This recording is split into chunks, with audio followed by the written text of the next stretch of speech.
Okay, so I'm going to start sharing my screen so you guys see what I see. Perfect. Everyone sees what I see? I'm going to be opening up my Google Drive. Can someone just type in the chat pod if you see my Google Drive?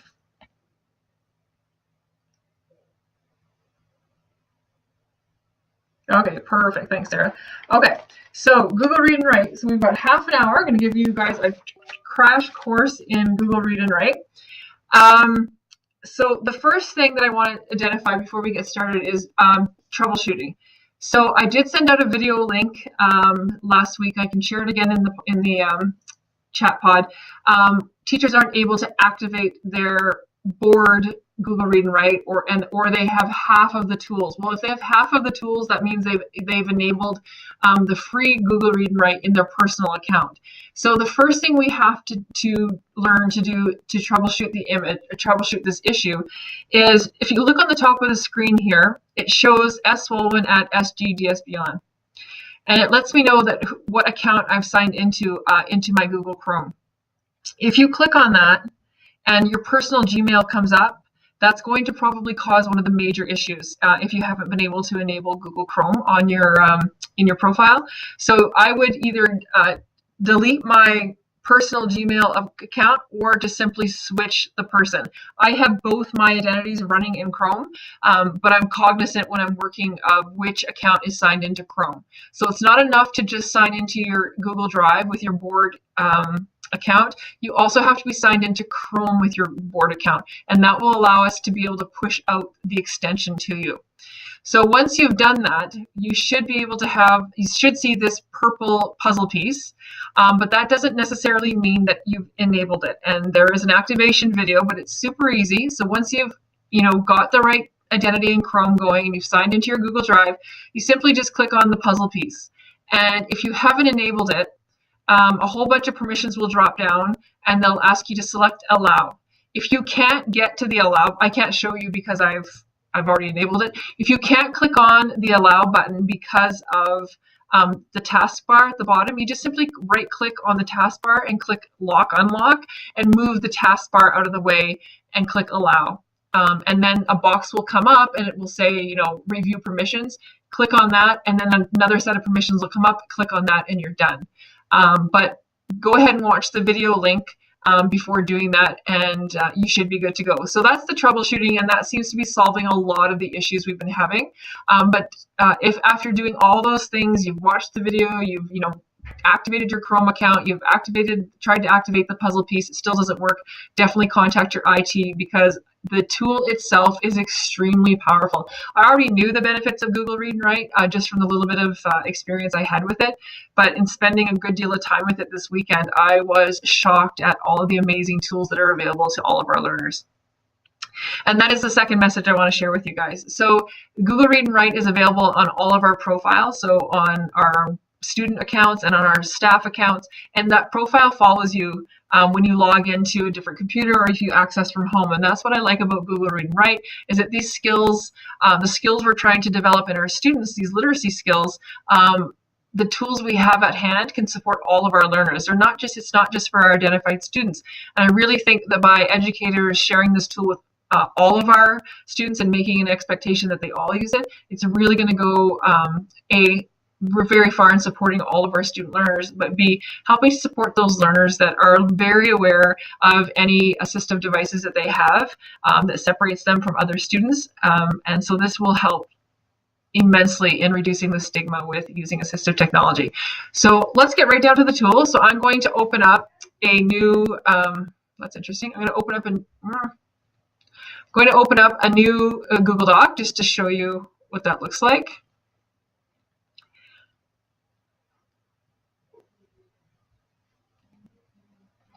So just remember, not all of the tools that are available in Google Read and Write are available across every tool. So if you've got, something that works in Google Docs, it may not be supported in Google Slides right now. So if something's missing from your toolbar, there's a handy cheat sheet that I've attached to the resource today that sort of breaks down what tools there are and which GAFE learning tool it's supported in. So Just remember that. Okay, so the first one that everybody always wants to learn about, I'm going to open up actually a doc that I've got text in. So the easy search is just to go up to your Omnibar up here, and I'm going to look for a text document owned by me and search. Let's see what I've got. I seem to be messing around with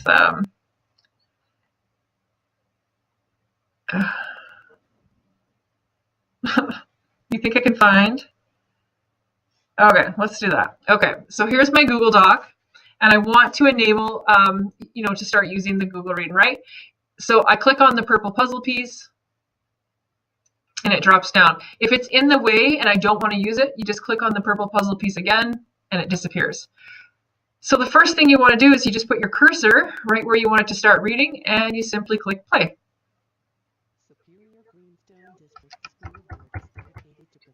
Opportunities for all learners to experience technology embedded learning opportunities throughout the day. Okay, it's that easy. So it's just click and play. You can highlight the text that you want it to read, but you don't have to. So it's that easy. You also have a tool. The basics here are to read, get the text read back to you, but the other option that everyone really likes is this speech input tool. And the speech input tool, I will use another document, allows me, now I'm going to say it's fairly accurate, and yet it does that. The speech input tool allows me to talk my ideas through while the computer does the typing. And there's a little bit of a lag there, but it's that accurate to type the rest of my thoughts. Interesting. It's deciding to act up on me today. The speech input tool allows me, okay, so I can do it. It's really accurate, and it may be that I'm a little bit far from the microphone because I'm the way my desk is set up, but I never have any issues with it. You can also, if the students don't have access to Google Read and Write, everybody has that tool under Tools, Voice Typing in Google Docs. So you don't necessarily have to have the Google Read and Write version in order to have that potential tool in use, okay? So you've got two ways of accessing that. I'm going to type in a whole bunch of words. The other tool I want to show you is the highlighting tool. So let's say I had a vocabulary list that I wanted my students to generate, and I was having them look at find all the adjectives or find all of the terms that have to do with biology, and I had given them a document and I'm having them go through, and they have to highlight the various ideas. And it's a great skill, especially for my senior students that have a lot of information that they have to sort through to make notes. So they would go through and they would highlight the key points of their notes. Okay, and then at the end of that, once they've sorted it, they simply click Collect Highlights and press OK. Now this was glitchy this morning. It worked after lunch, but I was using a different computer. Okay, so what happens, I'm going to show you what happens. This is what happens. It takes all, oops, that's not what I want. It takes all of the highlights and it creates a page called Document Highlights, and it sorts all of the highlights based on color and it groups them together. And then, so that the student always has the original document where they got their information, it puts a hyperlink at the bottom of the page so the students have their short form notes all based on color, and then they can also click the link and it takes them back to the main page. So that's a really valuable tool that I think our students would should have access to in terms of organizing their thoughts a little bit easier. And then the benefit is these notes can be crowdsourced by simply selecting Share, and they can share with you as the teacher or their fellow classmates, and that way everybody can add to the notes so that everybody has a great set of study notes before a test or a project, because somebody might not think that something is important, or they overlook something and somebody else will catch that. So they can crowdsource their learning through that share button. So that's pretty awesome. So we have a lot of questions about word prediction. So many of you have had access to WordQ. Well, the Google Read and Write also has a word prediction tool, and it's right here. So it's set to not be on. You have to turn it on, and you simply hover over it and click it. And you can see that it's on because there's a little bar that occurs, but comes up right underneath the icon, as well as a list of common words that start off a sentence. And you can just start typing. So the dog went. And when you select it, I'm not sure if you can hear that on the video. As soon as you select the word, it actually says the word to the user. So the student may have thought they chose the correct word, but when they hear it, they realize I selected the wrong word. They can go back and they can choose the appropriate word. So they can type, and all of those word predictions will come up. And when they're done with that tool, they don't want a word prediction anymore. They simply click on the icon again, and that's done. If you're not sure, if a student isn't sure what a word means, and this is great for all of us, you simply highlight the word and you select the dictionary. And all of the different tenses of that word will come up, and it also will pronounce it for you. So you click on the play button, and I'm not sure if you're hearing that. It's very low, and I can't seem to turn up the volume enough. So I hear it pronounce the word speech. Okay, so not only do they have a definition of it, they also can hear the way it's pronounced. It also has, if I highlight the word and I click on picture dictionary, I can, again, there's a play button right beside the word. It tells me how to say that word so I can hear it pronounced correctly, and then it gives me different images to help support my learning. So if I'm not sure what speech means, if you're someone who is a very visual learner, they have multiple images to help you get the idea across. Okay. I'm just gonna. Another really good tool that we've come up with is that you can highlight your word, and you select this vocabulary list right here. And if it's working, which is not going to work from this computer for me today, it comes up with a vocabulary list. And I will show you in theory what that looks like. And it was working for all the other sites today. It wasn't working for me.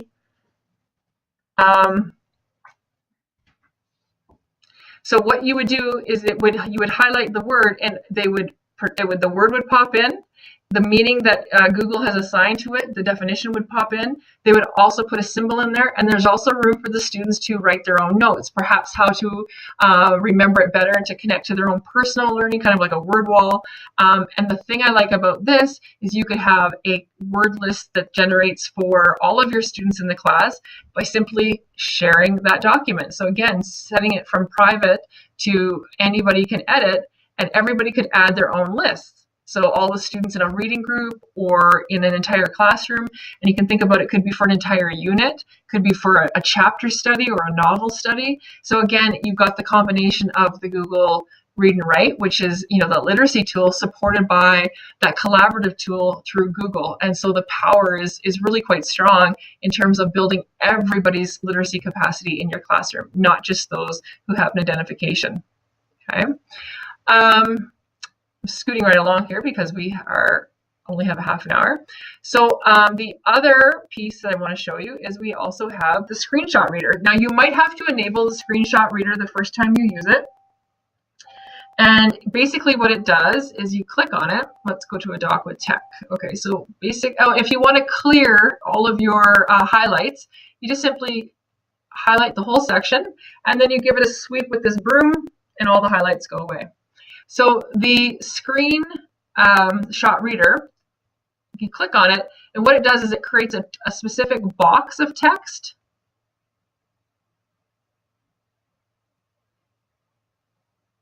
And it plays by its own self. You don't have to press anything.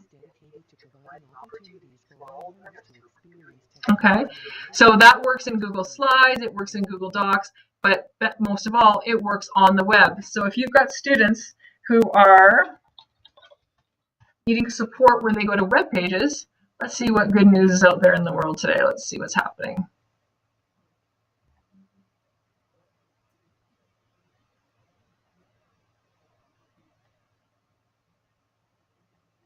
Well, this is a good one. Enterprising woman honored. Okay, perfect.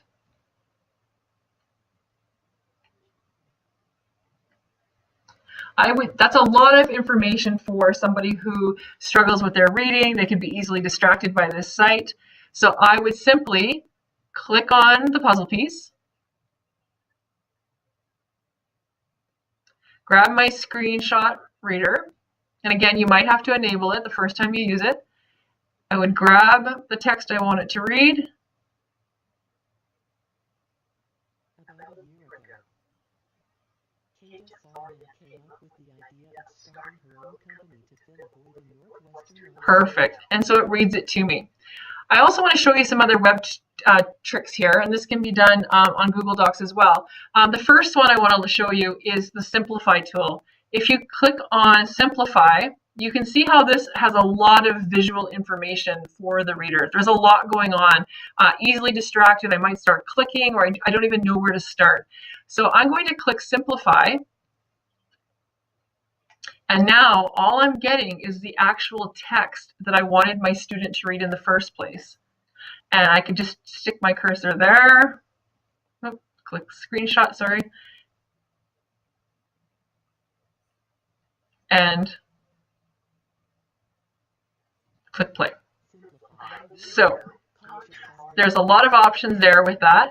I also, if I want to really begin to limit what the student is reading, I can click on screen mask. So if they're able to see, they're not too distracted, but they still need a little bit of support in their like physical guided reading a little bit, you simply click on screen masking, and now they move their cursor down, or you move the cursor, but they should be moving the cursor to where they need to focus, so that they are only focusing on the highlighted words and everything else is in the background. You could, and then if you want to shut it off, you just click the button again. If you wanted to simplify that, you can still use that bar. And what it does is, again, it's just highlighting what the students need to focus on. And that is available on Google Docs, Google Slides. So here is the screen masking on Google Docs. That's a pretty cool tip. Okay. We're all about the feedback for learning. We know that teachers and educators who are using the Google Docs are using that comment feature. Very easy. You highlight what you want to address, you select comment, and I can give feedback. So make sure to use punctuation.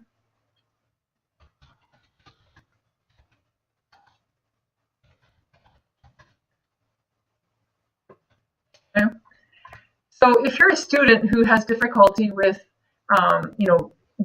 reading the written feedback, then all of the teacher's efforts to write this really good feedback to improve learning for the next learning cycle, it's not really helping the student. So in Google Read and Write, you have this option of inserting a voice note. And the voice note is currently only available. So this is one of the options I was talking about.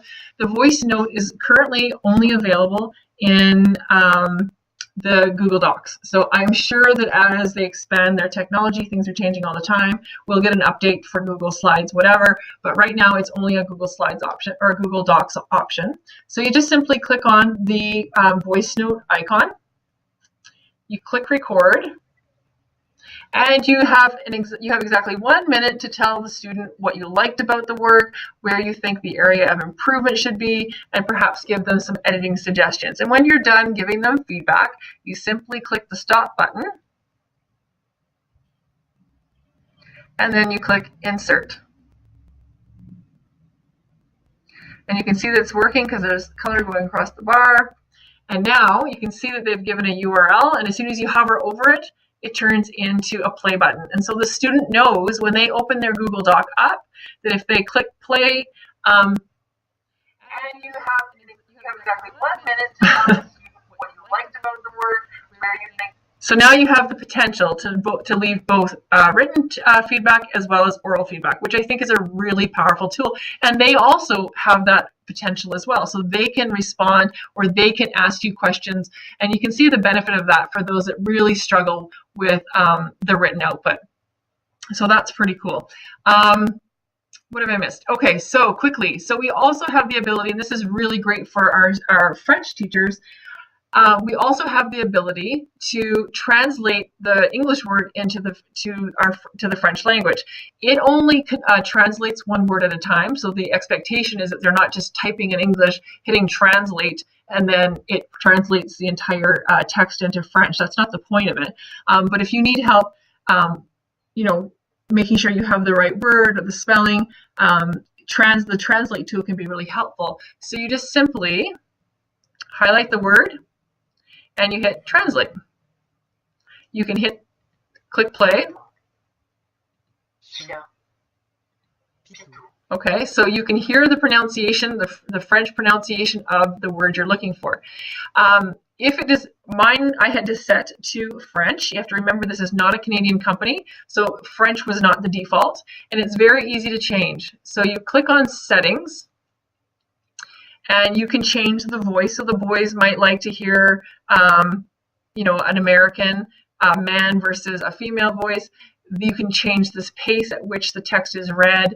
You can go from continuous reading to just whatever you selected. And then here, from here, translation, I'm choosing to translate into French, but you also have the option of translating to other languages as well. So you select OK. So it will default for new users into Espanol, to Spanish, but it's very easy to change by just going to settings and then selecting the proper language you want to translate to in under speech. Okay. The other cool tool that teachers were really excited about this morning is the practice reading aloud feature. And so the practice reading aloud feature allows teachers to provide, I mean, I guess students could choose it as well, but they get to choose a passage and they get to record their reading. So they could do this at home or in an individual reading center, and the teacher can review the recording at a later time. So I'm going to pick something with bigger text here.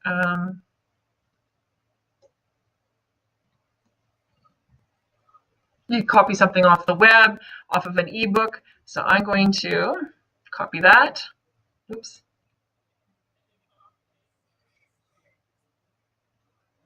And I'm going to select the practice reading aloud feature. And it puts the text that I highlighted into a separate box. So you have to do that first. There's a record feature. Superior Greenstone District School Board is dedicated to providing opportunities for all learners to experience technology-embedded learning opportunities throughout the day. We are pleased to offer a leadership opportunity for Superior Greenstone District School Board students to help us support all learners in the use of technology with their learning. And when they're done, you simply stop the recording. So at this point, they can play it. So the teacher could be right beside them and listening to that, or a peer could listen to that, or they can replay it themselves to hear how they sound. Or they can simply send that recording to their teacher. Now this morning I chose to send that recording to myself, and then I don't have to do that again. So I can choose to, yes, keep sending it to S. Mulwin, or maybe another teacher I'm working with wants the recording as well, and I just simply click yes. And then what you see in the inbox is a link that says that you've received a voice recording and you have the ability to play it. The recordings themselves, if you go into your Google Drive, so the student's drive, are stored here under read and rate. And so the student has a record of their reading as well. And if I check my email,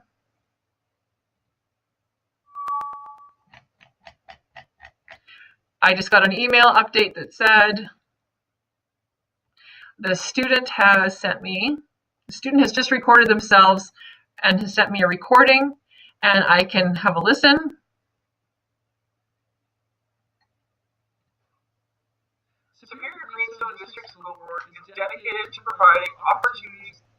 And it also gives me the passage that the student was reading from. So if there are any discrepancies, I can see exactly where the student is struggling. And then there is gives me a little bit of feedback. It tells me that I have the reading age of an 11-year-old, and it took me 17 seconds. There is the ability to track the practice to see how they improve.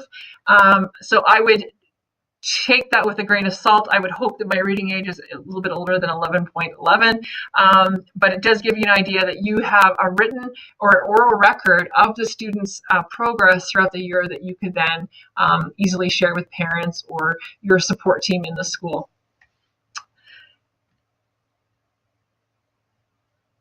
Okay, so we've looked at, I'm just trying to think, I want to make sure I cover all my bases. Okay, good. So the other thing I want to quickly share with you, and this has to be enabled separately, is if you have PDFs, you don't have to go outside of Google Drive to have read and write read them. Just simply upload them to your Google Drive, and you simply do that by clicking New, File Upload, and then locating wherever you stored that that PDF, whether it's on your desktop or a jump drive or whatever, selecting it and uploading it. When you open up a PDF, so I'm going to find a PDF here,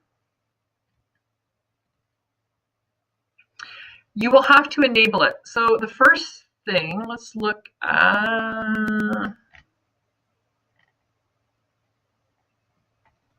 so I'm going to open this. The first time you want to read it with Google Read and Write, you click Open With, and Google Read and Write is there. For me, I have already enabled it, so it's going to start to give me the toolbar. For you, you click on it, and it's going to ask you again to allow you to give permission to access through your Google Drive. You click Yes, and then you never have to do that step again. And see what happens when you open up Google Read and Write for Chrome, for your PDF. The same tools that we just talked about in Google Read and Write within your Chrome extension are also there for your PDF. And the thing I love about this, not only does it read back to you, it has the word predictor, it lets you collect highlights, it lets you do all those cool things that I just talked about, but it lets you type on the PDF. And so many of us often find that we have this awesome PDF, but there's no way for the students or for us to share our learning or to communicate or collaborate. You just simply click on the typewriter tool and start giving feedback. And now that's inside of your PDF. As well, you can give oral feedback as well.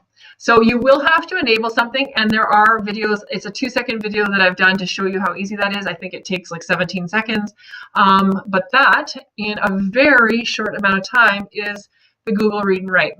So at the end of today's last session, I'm going to share with you the Google resource that I created. Basically, it has links to all the help. I just don't want to restop the wrong recording. So there's a Google resource that I will share at the end of today. It has all of the links to a really handy cheat sheet, as well as a user manual, but it's quite simple. If you have to look at any of the paper resources, I would just look at the cheat sheet. As well, there is a YouTube page put together by TextHelp, the maker of this program. As well, every time I create podcasts now, I've been storing them on my YouTube channel, and so there's actually a virtual PD YouTube channel. So all of these videos that I talked about today are on that channel, and I'm just going to be constantly updating throughout the year. I promised you half an hour. I think I did it in half an hour. So are there any questions that you want to ask? I know you don't have a microphone, but Sarah or Katie can type it in the chat pod, and I can look something over again, or I can try and answer it.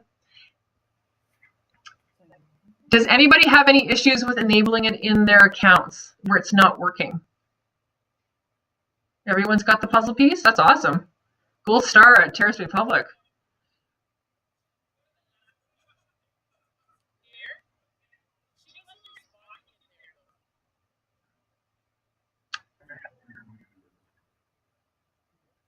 I think there's talking, but I'm not sure if you mean to be talking to me because I'm not hearing anything. So Sarah, are there any questions? Nope. Okay. Half an hour. We're done. Okay. Okay.